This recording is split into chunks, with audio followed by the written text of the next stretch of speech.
good to go. Throttle controlled auto. Roger, let's go now. Sounds good. Ready? We're getting close. Good. Sure feel like we're going the wrong way. Alright, so today we are going to install a sprocket, 15-tooth sprocket. This is, the whole point of this is to basically lengthen the gears a little bit or spread them out. So instead of the Ninja 300 having to shift in 20 feet from first to second, the first gear should be a lot longer and all the gears should be a little longer. Downside, you lose a little top speed. Note the model number on this, JTF 1539-15. Put that in Amazon, you'll be able to find it. I'm going to try to install this today. I'm going to be using directions from the forum. That's where I pretty much go. Okay, so this cover right here, this comes off pretty easily. Couple bolts, 8mm socket. Just unscrew it, comes right off. Looks like this. Next thing we're doing is these 3 bolts here. These are 8mm as well. And you can see that here's the quick shifter right there.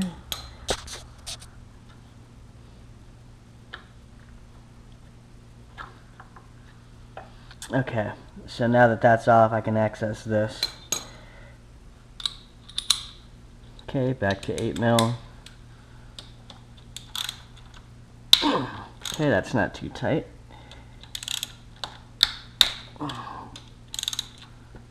Make sure you don't smash your wires. Okay, I'll make sure you check torque settings when you put these back on. So far it's pretty straightforward. Quick shifter wire. Don't strip it. Oh, remember that. Short, long. If you ever have different sizes, remember where they go. Long bolt goes here. Remember that. Okay. So there's that. Okay, this goes here. And that is, oh, that's an electrical connection. Okay. Now this we can squirrel off to one side. Oops, a lot of grease right there. Watch yourself with the grease.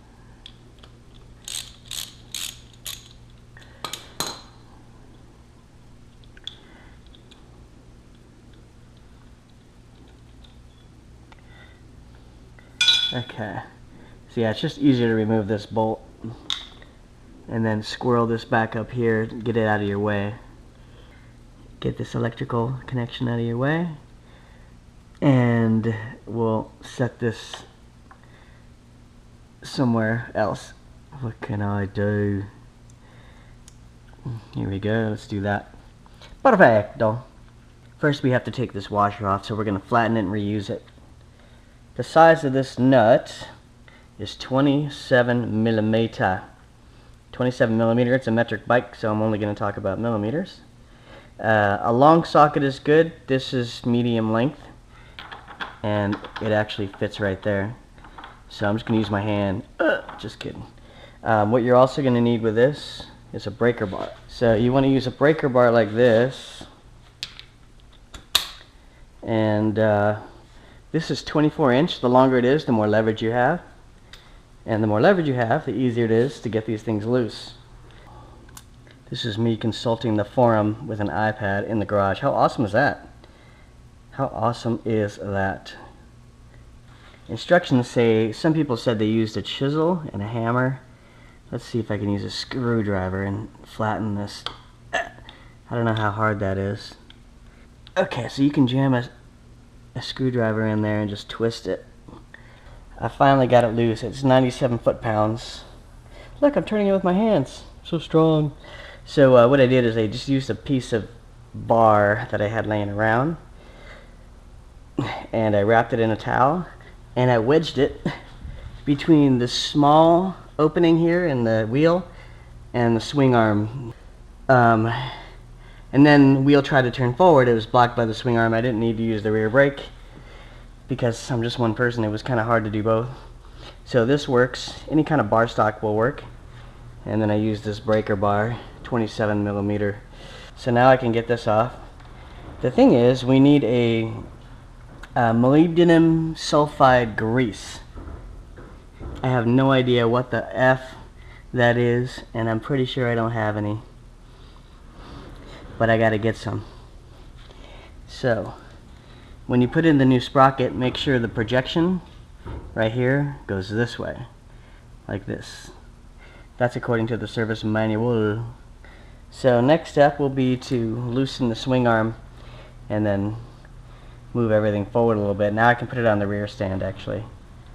Also keep in mind that when you're loosening this, it's lefty-loosey. There's nothing tricky. It's called counter sprocket, but it comes loose in the normal way, so there's nothing to worry about there. Okay, now you're going to need to grease the new sprocket. You're going to need to grease it. What you want is molybdenum disulfide, also known as moly grease. Basically it's high temp. See that temperature range? And it's water resistant. So just read the directions or read the ingredients and you'll see that this contains molybdenum disulfide. And it's Coastal Premium Moly EP grease, available at AutoZone and other fine retailers. So that's what you need. Then you're going to want to loosen the axle nut in the back. For that, I used, I think this is 24 millimeter. Yeah, 24 millimeter breaker bar. Loosen it from this side, and then you can extract it from the other side, but really we're just loosening. And then we're going to loosen these here, the lock nuts. I actually broke this adapter from Pittsburgh. It broke. Look, that's how strong I am. I think I was loosening the wrong side. That's how powerful a breaker bar is. So that's toast. Good thing I got another one. So just take the axle all the way off.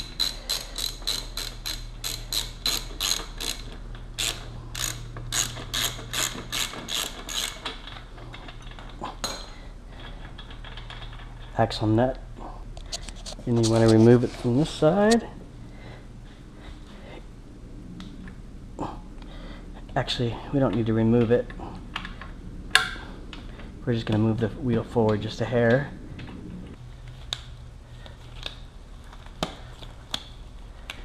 Okay, pull out the sprocket. You only need to loosen the chain.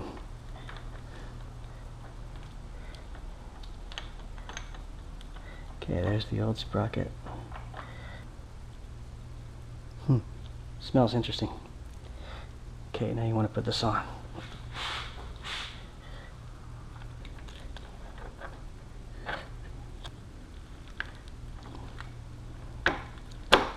There we go.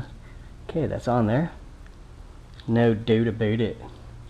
Okay, now we're gonna button this back up.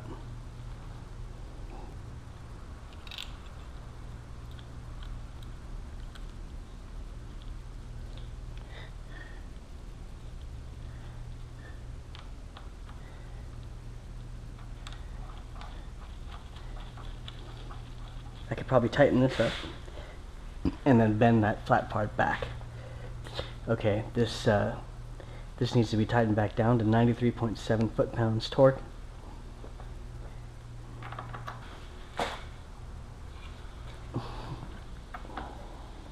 Okay, we'll just jam this in here for now.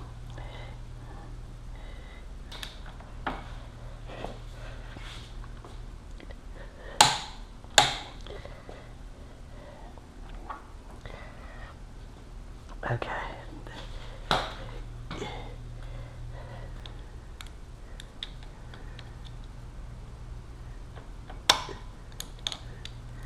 Alright. Well, here's how you bend it back.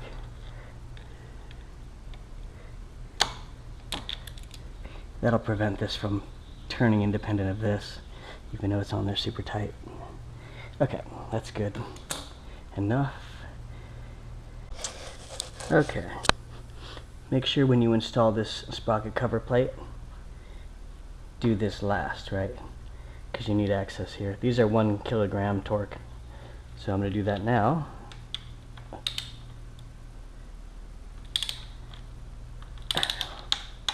There we go.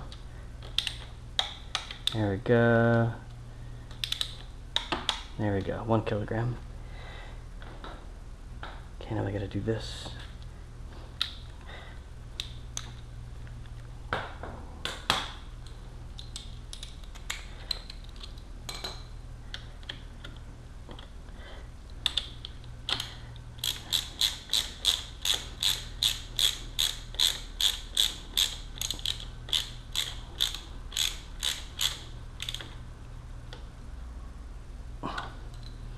Okay.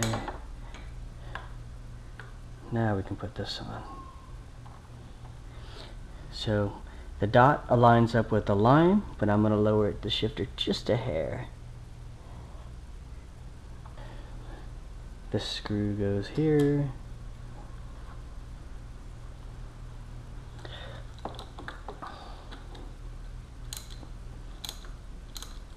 Okay, rear wheel, we're going to tighten this. This is 72 foot-pounds torque.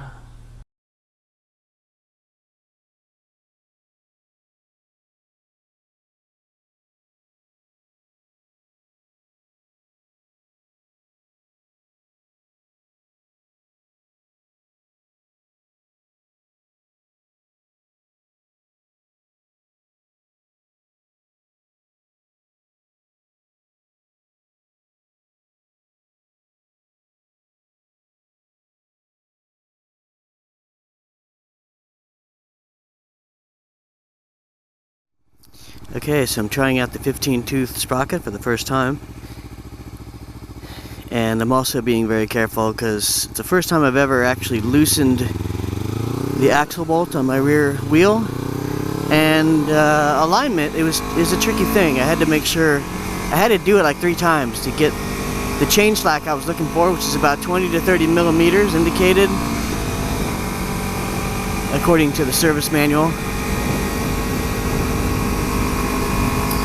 And that person ran a red light. So now I gotta be confident that my wheel is on correctly. I know I got the torque values right, but I'm checking to make sure that the wheel is not doing anything funny. So far the 15-tooth feels pretty good. It feels similar to stock, just better. Like I have more room in first before I have to shift. Right now I'm checking the rear wheel more than anything. I'm feeling for it.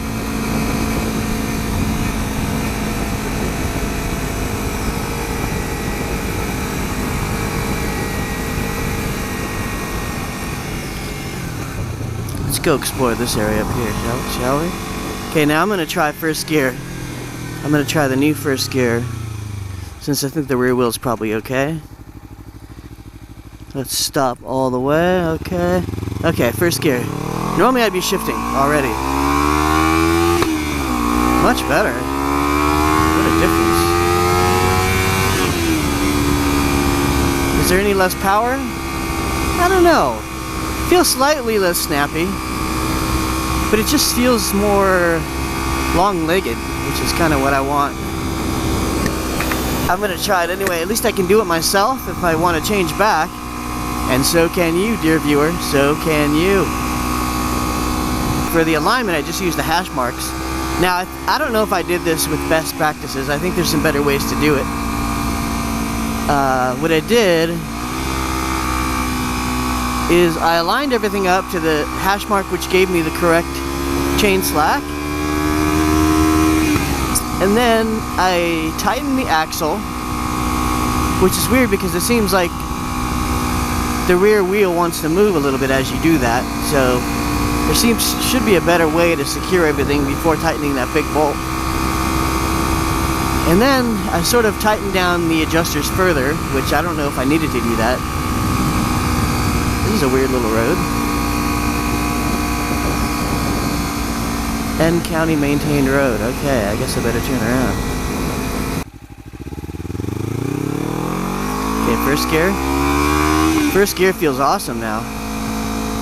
It's much more usable.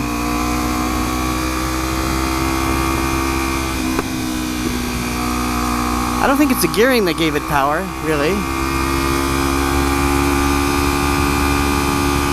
you know, the engine has more horsepower in general because of the changes I've made.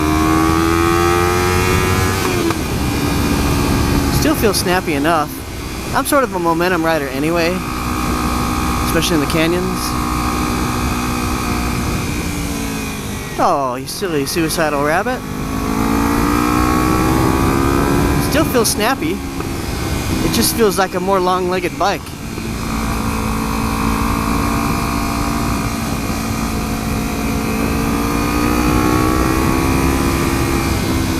Rear wheel feels okay. I was super paranoid about it because I'm like, did I put it on right? Is it gonna fly off? Of course I don't think it's gonna fly off, but you know what I mean? Like the stuff you worry about.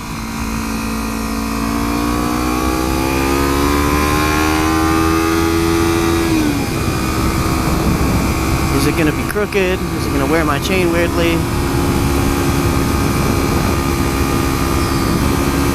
How does it feel when the rear wheel's misaligned? Viewers? Comments? Let me know. How obvious is it?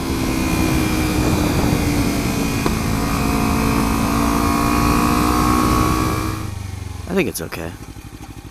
I'm trying to think, if a mechanic had done this, would I feel like it's wrong? Or do I just know too much? Oh man, I'm so used to having to shift early within a corner. And first gear is nice and long now. Appropriately long.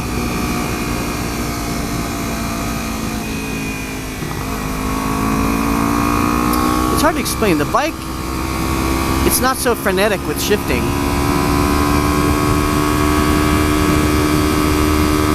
And I think I kind of like that.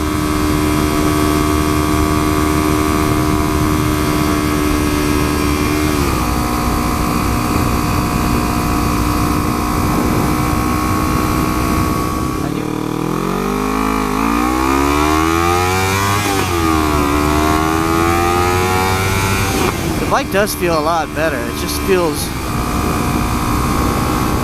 way better on takeoffs. And you know, you do a lot of takeoffs on this bike, on any bike, because it's just the nature of riding or driving. You're always stopping. You know, these bigger gears feel better in lane splitting too.